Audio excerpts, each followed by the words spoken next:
where I spend a lot of time asking. I know that the board chair, Bobby Valeza, spends a lot of time asking, why TAA? Why us? And the one thing that's very, very consistent, particularly consistent this year, and we're very happy to say, by the way, Jim, quit looking at me. He's over here doing this. Because he's doing this because there's, for fear something might be running out, he's distracting me. So we're gonna come over here, pay attention over here. But why TAA? It is very, very important. Thanks. I'm afraid if I drink it might. We're that place. We're truly that place where your faith, our faith, the Adventist faith, comes together with learning.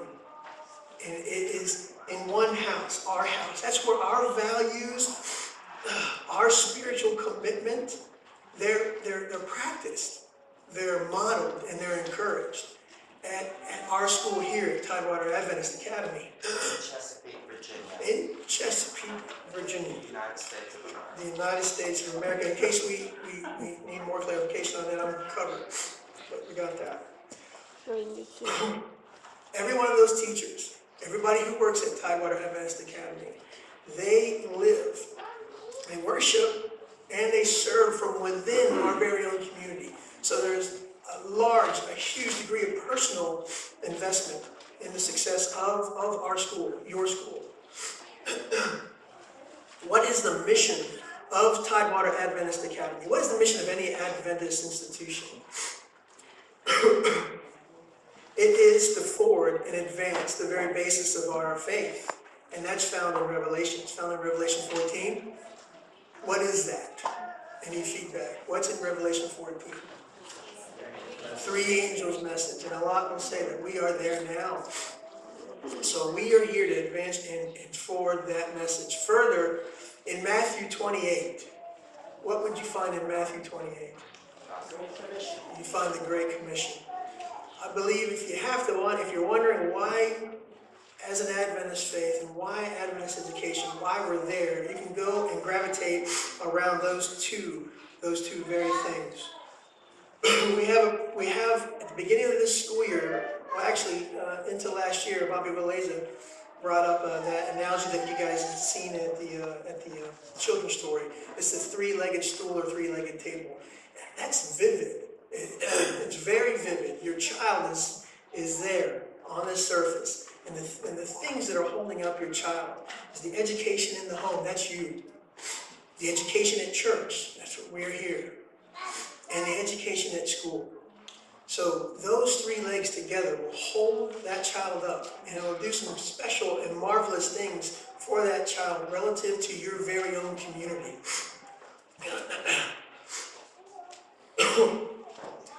When we look at how we're doing things this year, how we're doing things moving forward, the most important thing, the show stops, the doors close if this one thing does not happen, and that is we must and we do continually put Christ at the center of everything. And I think if you speak to any one of the staff, any one of the board members, any one of the teachers certainly, they're going to tell you that it begins with Christ.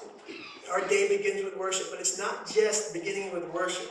It's not just praying and having chapel on Fridays. It's, as Bobby and I are discovering as we're going through these things with other board members, what do we need to do? It's more than that. It's actually, like you saw with the children singing, they have talents. And we want those talents to be directed directly towards the mission, the Great Commission. We want them to be used as missionaries here in our very community. On our strengths, number one, I really believe our strengths are our teachers. Now, when I first got here early on in the year, one of the first things I did was I asked the teachers to write I gave them a homework assignment. I asked them to write their philosophy of teaching. Why are they not only teachers, but why are they teaching the Adventist, I was getting ready to say health system, but that's not that. the Adventist education system. And it was amazing, but it's just amazing as it was very consistent. They are here to support the mission, God's mission.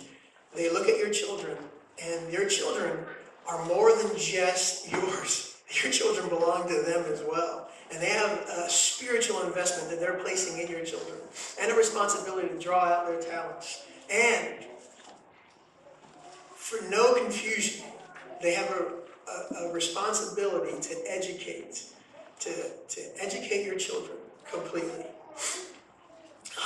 In this philosophy, I tell you, I don't know if Miss Bailey, I like embarrassing Miss Bailey, but Miss Bailey was the first philosophy that I read. And when I read it, I tell you, I think I heard, a choir going off in the background. It was like, what she did, she embodied Adventist education. The second one I read was Joy Jackson. She made me actually want to be a teacher. Then I read it again. I thought, man, I don't know if I have what it takes to actually be a teacher at her level. But when they do these things, when they write their philosophies, it's not just a homework assignment. It's a revealing of themselves. It really is them going back and finding out why day one they wanted to do teaching. Not just teaching, but teaching in the Adventist system. What passion led them? And in their teaching philosophies, it's Christ. Christ is at the center of all that, and it's just an amazing and powerful thing. The philosophies that I read has helped me help them. I can tailor my support to them, and I understand their level of commitment just by what I read of them. They let me into their own personality, what drives them, so I can actually tailor my support and give suggestions to the board in terms of how we support them because of what they've shared with me. And by the same token, we can further hold each other more responsible.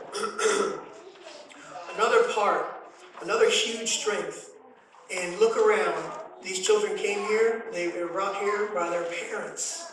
Now, it is also a known statistic that any success we have in school, or your children have, is directly proportional to parental involvement.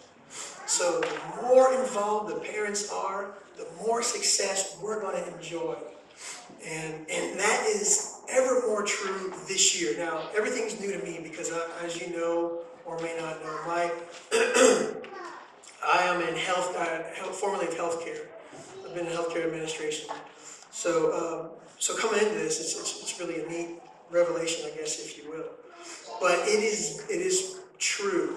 It's so obvious. The more involved these parents are, the more they sacrifice. And they sacrifice on a daily basis. They got to get their kids to school. They're early engaged with homework. That's not unlike any parents. I mean, most parents are that way. But they've got to get their school no matter where, to their children to the school no matter where they live. And it's out in Chesapeake. They bring their children there. But not only that, they are there and with a smile on their face, and they really get me going. Because I try to be out there every morning to greet the parents and greet the students. But the parents just get me going. I get amped for the rest of the day, just because of how they present themselves. But it can't be overstated. Parental involvement and success are directly proportional to each other. Another one of our strengths is our community, our churches. We're here because of home and school.